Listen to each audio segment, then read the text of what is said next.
नमस्कार मंडळी, कशा आहात? चांगलेच असाल तर आज 4 दिवसानंतर आमचा पाण्याचा टँकर आलेला आहे. तर त्या तिकडे पाणी चालू आहे भरण्याचं.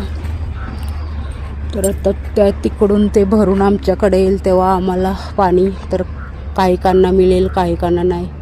तर मंडळी, त्या लोकांनी एक बरं केलेलं आहे की आता एक टँकर संपलं तर मग दुसरं पण ते मागवतात. ते एक बरं केलं, नाही तर पुन्हा मग 2 दिवस वाट पाहावी लागायची. तर मंडळी, आता आमचा नंबर येणार आहे, तर या तुम्ही पण आम्हाला मदत करायला. आणि संध्याकाळ 4 वाजत आले तरी पण एवढा ऊन आहे. तर चला, तर या मग भरू आपण पाणी. मंडळी, आमचं पाणी भरून झालेलं आहे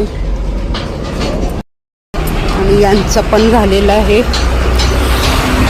आणि टँकर पुढे गेलेला आहे. सगळ्यांचं पाणी आता भरून झालं.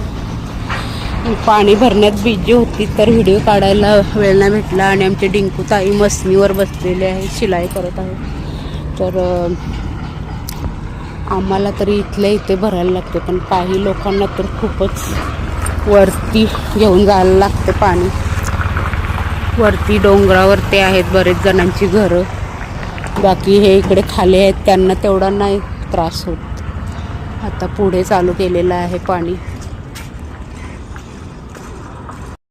तर मंडळी, लवकरात लवकर आमच्या गावात पाईपलाईन यावी आणि धो खूप सारा पावसासारखा पाणी यावे त्या पाईपलाईनीला आणि सगळ्यांचे मन हर्षून जावे आणि आनंदाने नाचावे. तर तुम्ही प्रार्थना करा देवाला. आणि तोपर्यंत तुम्ही तुमची काळजी घ्या आणि सुरक्षित राहा. पुन्हा भेटू पुढच्या व्हिडिओत. तोपर्यंत बाय बाय.